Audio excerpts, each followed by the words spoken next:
वकीलों ध्यान से सुनो और इस वीडियो को एंड तक जरूर देखना, क्योंकि सुप्रीम कोर्ट के सामने एक बहुत इंपॉर्टेंट सवाल खड़ा हो चुका है। सवाल यह उठा है कि क्या किसी लॉ ग्रेजुएट को सिर्फ इसलिए एडवोकेट बनने से या बार काउंसिल में एनरोलमेंट करवाने से रोका जा सकता है क्योंकि उनके खिलाफ क्रिमिनल केस पेंडिंग है, जबकि अभी तक वो कॉन्विक्ट भी नहीं हुए हैं।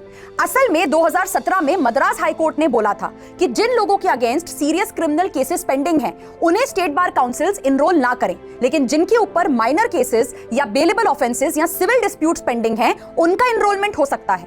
अब होता यह है कि एक चार्टेड अकाउंटेंट जिन्होंने लॉ की पढ़ाई की और बाद में स्टेट बार काउंसिल में एनरोलमेंट के लिए अप्लाई किया, उनका एनरोलमेंट करते समय उन्होंने बताया था कि उनके ऊपर क्रिमिनल कॉन्स्पिरेसी और चीटिंग के केसेस पेंडिंग हैं और इसी की वजह से उनकी एप्लीकेशन रिजेक्ट हो गई।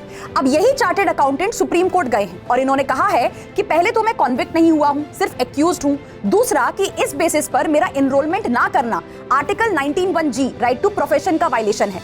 डीसीआई ने कहा कि क्रिमिनल्स को लीगल प्रोफेशन में आने से रोकने के लिए ये रूल बनाया गया है। अब सुप्रीम कोर्ट ने इस पूरे इशू में दो सवाल खड़े किए हैं। पहला तो ये कि जो लोग एनरोलमेंट करा के लीगल प्रोफेशन में आने के बाद क्रिमिनल बन जाते हैं, उनके अगेंस्ट हम क्या एक्शन लेते हैं, क्या हम उनका एनरोलमेंट कैंसिल करते हैं। दूसरा कि क्या एडवोकेट्स एक्ट में ऐसा लिखा है कि जिन पर केसेस पेंडिंग हैं वो लोग एज एडवोकेट एनरोल नहीं हो सकते हैं। मतलब बिना प्रॉपर लॉ के आप ये रूल कैसे बना सकते हो।